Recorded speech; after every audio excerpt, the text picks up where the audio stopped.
answers. You want to know what Odessa means? This is how you find out. Cypher believes I'm this weapon. Let's at least use it to do something good. Sabotage. I want all of this to stop! The time's come. You're stronger than the others.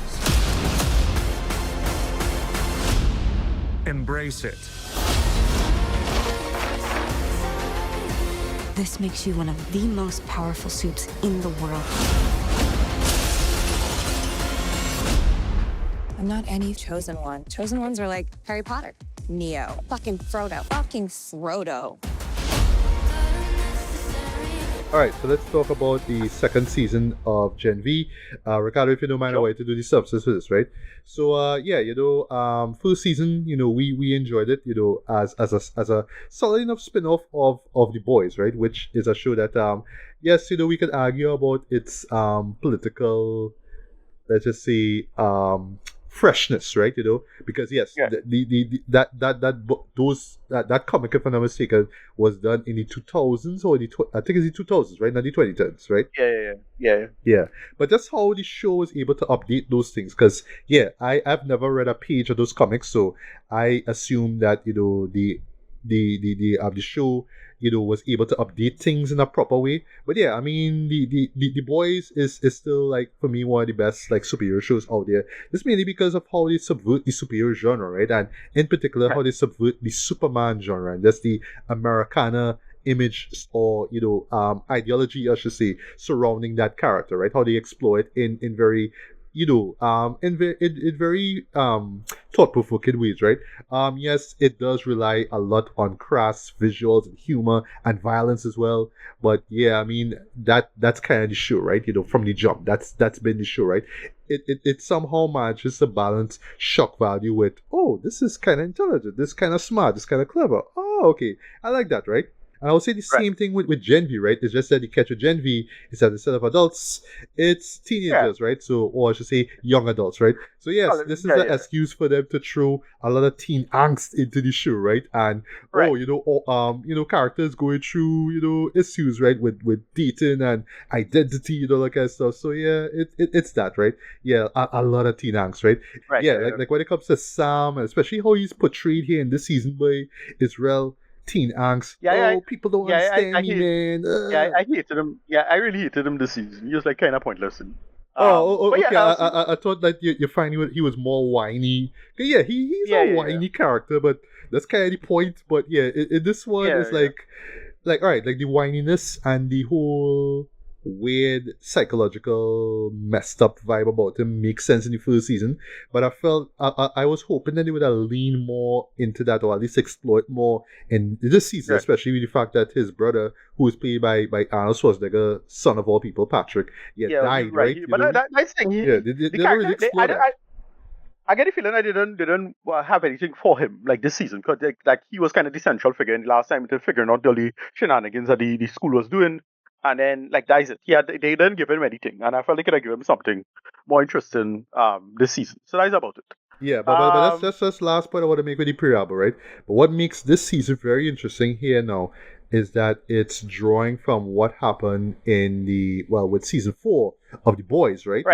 So in a way, like the first season of Gen V kind of happened in between the events that was going on in season 4 of The Boys, and this season though is happened immediately after the end of that season. Yeah, so they build both conceits, because The Boys had the big plot device was introduced in season 1, and then the fallout from the event, the end of the Boys was directly into this, and they address, unfortunately, the really sad tragic scenario involving Chance Dono.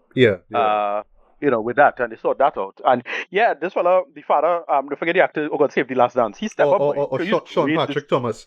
Yep, boy. Yeah, you are right. That man stepped up, though. Not saying that because he's a terrible actor, but that's the character he was. Because in the first season, he was just like, my son failed me, or that kind of vibe. He was just a guest role, stunt casting kind of thing. Like, I felt that, but because of what went on with Chance, they had him fill the role, and lucky enough he have the same power set, so it worked as a writing beat now. But they clearly write him in to fit, what Chance would have been doing otherwise. No. Yeah, But they make it work, and then they write it. AKA Andre. That's his character. And right, name, yeah. Andrew, right, yeah. And they write it in really well, and they make it work for what it was. 'Cause I thought he was like between him and Emma, I think he's the Shrinking Gill. Yeah, Emma. I always loved Emma, Jen. Yeah, She's just such they were she's two just so favorite likable, characters in Jen. season. Yeah. Marie's arc, well, we were getting to it, but Marie's arc was a little weak for me, weaker than I thought it was. And mostly because I felt, I don't know, they could have got a different actress or something like that, but I was not feeling the sister at all, Drew.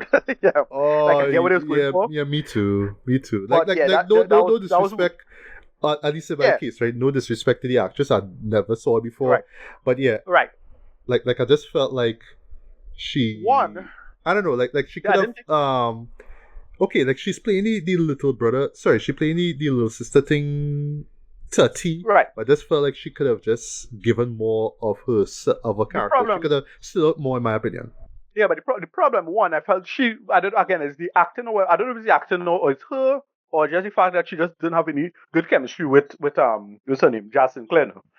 They didn't have particularly good chemistry. So like when it's time for something, a real serious moment, it's not working, and it was just kind of falling flat for me. The big standout also was, I'm Father Paul from Midnight Mass, right? Oh yeah, the Hamish Cypher. Linklater. Yeah. Right. Yeah, he is a great villain, Jen. My God. They right. nail him, and they kind of pull a Mandarin. He plays two people, and it's great. And when It's great. they do The that reveal at the end is great. when they do that Mandarin twist, right? Even how he plays Yeah. that was brilliant. I was like, what? Hamish, no, Yeah. look at that. But yeah, Yeah. Hamish is the villain that you love to hate. He's so swami and dickish, and like you just want to punch this man in the face, huh? But at the same time, there's like this kind of vibe to like this man knows more than you. He put it up up front. The man have like deep-rooted issues or whatnot. I love how the show addresses that, right? But yeah, it's like every time you think is that like you think you know more, you think you know what he up to, and the characters think they know what he up to, but then there's always revealed some kind of thing like, oh wait, something else No, going on. hot- I love that. Hot take.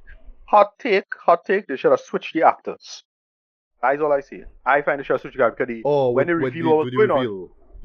Yeah, when the reveal what was going on, I find it's just kind of like, because I suppose we could spoil it, because the other guy, he is a lot weaker. He was still good. Like, I still liked him, Yeah. what it was. He's still good, but he felt flat to me. I felt they should have switched the actors.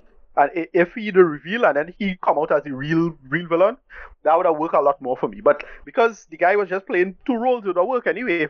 But this was good. And then, we had to get somebody from the boys to show up. So yeah, we get Sister Sage, and she was pretty good at this. Yes, and you know I was what's good, so I was funny? What's so funny is that in the third episode, right? I think it's the first episode, right?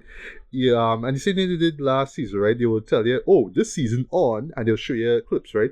There was a character that had this black shirt with Detroit on it, and in my head, I take it, oh, that's Marique. I see a black Hilda. It's only when that Right. C pop, I was like, oh shit, that was Sister Sage all the time. Right. I didn't see that. What? It was so quick now, you know what I mean? Right. But yeah, Yeah, so like Ashliana and the vice president. I forget her name. The vice president who butcher wash out. All right, yeah. Oh, okay. Well, Right. I am glad that I'm not the only one who thinks she a body too. But, but yeah. But I should mention also too, right? Yeah. That relationship that Sister Sage have with Cypher, that's the Yeah, only villain, is God, man. borderline Real pressure. insidious Yeah, real and pressure. creepy. Yeah? Yeah. It's so Yeah, much no. levels, from a racial There's level, multiple levels. from a gender Multiple- level, from a generational multiple. level. There's multiple Yeah. levels of cringe But, in it, and I love it. Yeah. But they make it work for it is because right, the big thing now is the whole Project Odessa stuff and like what Marie could or can't do, especially involving Homelander. Because like Odessa seems to be like the equivalent of like Omega level mutants. Like there's like that version. And yeah, Marie is one. And that's fine. But I felt her character was just a little on the dumb end this season. It was kinda annoying me. And then two, the stuff with the sister kind of fell flat for me. It wasn't all that strong. But I like the ending, the finale. I see people complain about the finale. Like, yeah, the boys have a dated kind of humor. Like, it's all of this shock value kind of humor. So, like, what did they evolve in a certain character power set and Oh yeah, the whole yeah. what they do with the ending. The ending was like that, and like a whole bunch of people was like complaining about, oh well, nah, they should have do this, and they could have just opened the door and all kind of things. Like it felt like a slight contrivance, but like I get it and it worked. Yeah. But yeah, it's you know old what? people. You know what? I It's think millennials people. and Gen Xers writing what young people will do. Because that's such a Right. Gen X thing now. Yeah. It's not a Gen X writing what young kids would do. But like young kids won't think like that in terms of solving that problem. It's such a. But then that's when The Boys was written. Like this is something that we straight out of the comic. Exactly. So like that's why it didn't bother me too much. It's fine. Like, I will but admit I dug it. I will admit though, like this minor gripe, I expected more out of the climatic battle. That's my one gripe. Right. I just thought that the ending should have just had just a little more punched it. Like I do like the optimism or the hope that okay, now we're gonna lead into the final stage of the Boys series, and then hopefully you will see how Gen V springs up from that. Because I don't think that Gen V will stop after this final season of the Boys, right? But that's why I think might happen. Like I can see the show going on after Homelander done. Like once Homelander out, that's it. Like I can see how else they're gonna go for. Like how you'll have Gen V without the Boys on. Like that's a stretch for me. That's like that's a good point. Yeah. I heard that they're gonna be doing a prequel show. I heard that. So like I think they're gonna do that. Like some fourth origins or something like that. So maybe that might be interesting, maybe. But like to me, once Homelander gone, that's it. Like there's the show. Like Anthony, what's his name? I forget his name. Anthony Starr. Yeah. Anthony Starr is too fucking good of an actor to top. Yeah. And Homelander is a well written character in my opinion. So it's that. Like exactly. I can't see the show. When he dies, the show dies. Like sorry, I can't see it going on. I could be wrong, but more than likely that's gonna be the case. Yeah. So like that's why I can't see them doing more than one extra season. Like they might do one more season maybe, but I don't know. Like once he gone, that's it. Because why this works is that it have the whole conceit of Homelander being charged as hovering up over all of them now. So that's why I can't see it like going beyond that now. Whatever. Yeah. One point I wanted to mention about that about the whole disappointment that people have with the finale, I think is because it didn't have, like you said, in the season 1 finale, where it was just all the prisoners in the woods and all the kids come out, and it was just this battle, taking on all the human guards, all that kind of stuff, right? So yeah, it was just over the top when it comes to the action and the violence, right? I feel like people wanted that with the fight scene with Cypher and the students. Right. I feel like that's what they wanted more of, but they just get that one scene. And yeah, I mean, I have a couple of powers where it's like, oh my god, legit, I didn't think that these characters, or 2 characters in particular, who I'd say have probably the 2 most over the top powers and 2 most crass powers in the entire series, in my opinion. Yeah, they were incorporated into that one fight. I was like, oh wow, like yeah, that's the point. I think that's why it worked, because that's the point. Because the guy, Godolkin, is such a he's effectively like a kind of like a, we call it a eugeneticist type of figure, and he have his own attitude about powers and the aesthetic and what something can do. But the thing is, the powers can work in all kind of strange ways and combinations to catch it together. So it's the Captain Planet multiculturalism that catch him now. And yeah, I thought that was a solid like way to beat him. That makes sense. On top of that, he's 60-some years old. He know the world. He don't know nothing. He just kind of keep it up the world by just share information. He don't know how life is. He don't know how young people really are in any meaningful way. So like I get that. The young defeating the old in that way. It's a simple, solid comic message, and it works. Yeah, I didn't have a big problem with it. It's fine. A few things for you before we get to read it, right? I do agree with you. Marie wasn't like the sharpest tool in the shed in the season. Yeah, boy. In particular, yeah, when her sister Annabeth comes in, it's always this. Oh no, y'all need to go. I going by myself. No, you need to go. Like you really, really need to go. I gotta have this thing by myself. Like no, I get what he was going for. Come on, man. I get what he was going for. I get what he was going for with the whole quote unquote chosen one kind of aspect of it, because she part of Project Code. That's the running implication that she's the only person who could take down Homelander. Something like that. I get it. So I get what he was going for, but they I don't know, they could have write that better. It's kind of the same problem I have with Michael Burnham from Star Trek Discovery. Like it's too much centered on her and too much of a, I want to say, like self-flagellation aspect to the writing. That's why it don't work. Like no, you're not making any sense. Like that you shouldn't be doing it like this, and they have to spend too much time convincing her otherwise. Now this is where Emma comes in and really works, because like Emma is a ride or die, so they make it work now. I suppose that is it, but I suppose it's to fill time, so whatever is that. But yeah, it works, and it was like, as I said, when you call Sean Patrick Thomas, he is great. Like what they do with him, the stuff referencing Andrew is really, really genuinely touching stuff. It really works, and because of his power set fitting into the narrative, and he had the same power set as his son, more or less. Yeah, he does. They fit him into the plotting a lot better than they would have. I'm sure they could have otherwise, and they make it work. And he had a great arc, and he was really good. He really stepped up, and it really worked. Filling in the vacuum that Chance left. And I thought that was solid. Rating. 7 out of 10. I dug this one. I had fun with it. I thought they made it work for what it was. It wasn't boring. It kept my main thing. You had to keep my attention. If you could keep my attention and not have me on my phone or nothing like that, that's a good sign. So it's that they make it work. 7 out of 10. I enjoyed it. All right, well, since we get into rating one time, I will also give the equivalent of a 7 out of 10, but in my case, it'd be just a very light 4 out of 5, right? I thought that this was going to be a better season than season 1. Like, I thought it was really going to step things up. Right. And you're sort of hinting at it. I think season 1 is still stronger, Season 1 is still stronger, Yeah, I think it's just because we are introduced to, these new characters and whatnot, and it's within the world of the boys, right? But this one sort of maintains the same sort of like level of energy and foresight and storytelling and whatnot, right? But I just thought that I thought at least they would have stepped things up just a little bit more, right? And this is not to say that they didn't try or they didn't do a solid enough effort, but I thought they did.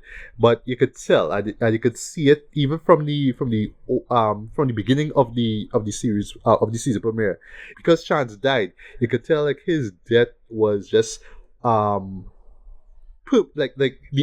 just his passing, just permeate through the entirety of the series here, right?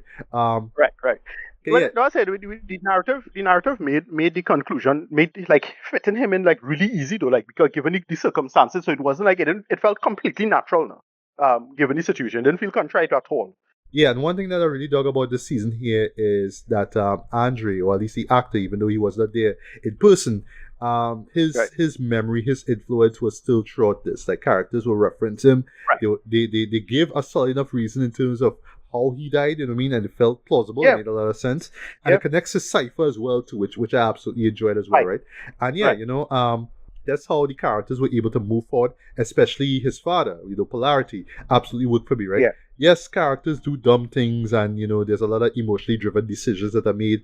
Most of them make a lot of sense, but like when it came to Marie in particular, at times the whole I want to do this on my own because I'm the chosen one, I don't want to get into any danger anymore, and a bit kind of ranting for me, but I understand, right?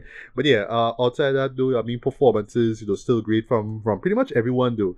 But I think for me though, the highlight, the MVP though, is Hamish Linklater, who plays Cypher though, just so swami and dickish of a villain, but you kind of fuck with him at the same time too because of how clever and how one step ahead or two steps ahead he is from everybody. I love that, right? Even right down from the beginning, trying to figure out what his powers, what his skill sets are, what his powers are, right? Right. And when you realize what it is, like, oh, that actually makes sense. Although I would admit, like, okay, I'll say this all spoil. I don't want to spoil the skill set, right? What I will say in the premiere, there's a promo for basically saying, oh, this is, God you, and this is how we're going to do things now. And he is narrating it, right? There's a shot of him on a flight of stairs with a bunch of students. And the moment I saw that, I was like, he looked like he looked like Xavier, though, Professor Xavier. Right. And, well, he kind of is. That's all I'll say about anything. Well, I like what they do. Yeah, I like another thing, like when he like, okay, because he uses, well, it's just kind of spoiler, not really a spoiler, but the person using an old version of Kong Pong V, he remember in the intro, he had like cancer, like again cancer, he looked like getting it back while he's using it. So the more he uses the powers is a problem now. There are kind of little things, like I like that. They make it work. Little details, like the more he uses power, he gets more cancer, so that way he can use his power, and so on and so forth. And like you could see, he could improve himself if he did stay alive, And so they made little smart decisions. Like what he wanted to do, his ultimate end goal was like, they're like, okay, that makes sense. Okay, fine. So last point I'll make, right? So for me, as much as I am excited as all hell to see the final season of The Boys, right? Which I am keeping my fingers crossed, and I'm hoping and I'm praying that we get next year, right? I hope so. Right. I could see Gen V giving us one more season and then just wrapping up, you know. So while Right. the boys had 5 seasons, this one could have 3, and then from there Yeah. they could decide whether they want to do a prequel. Hey, for all we know, That's the they thing, could take that animated show that they did one time, that Right. that miniseries, Right. and give you another season. I thought it was cool, giving us those Yeah. little prequel stories. That was cool. You could see more of that. You know what I mean? But I say this because I don't think that this could be the end of the boys, of the world of the boys, right? Maybe in live action, you know what I mean, after this final season of the boys, and you know, I at least assuming final season of you know, Gen V. But I don't think that the world of the boys should just end just like that, right? 'Cause I mean, I it's think- friggin' Amazon, right? You know what I mean? Yeah, I'll look at the boys the same way I look at something like Rick and Morty or Solar Opposites. It kind of past its point in terms of what you're trying to say or do. Like, in terms of, like, the shift in conceits, what you're trying to say about the world, you know, the political angle, and so on and so forth. And so that's why, like, it was meeting the moment when it first came out, but then not so much now. But it had to run its course. That's why I don't know what they're going to do. That's why I can't see Gen V going on after. No? Like, once it's over at Homelander, that's it. Like, I can't see anything happening anymore. As a working conceit now. But we'll see. Time will tell with these things, so I don't know. But yeah, I still enjoy it. I still had fun with this one. Dug it. Yeah, same here too.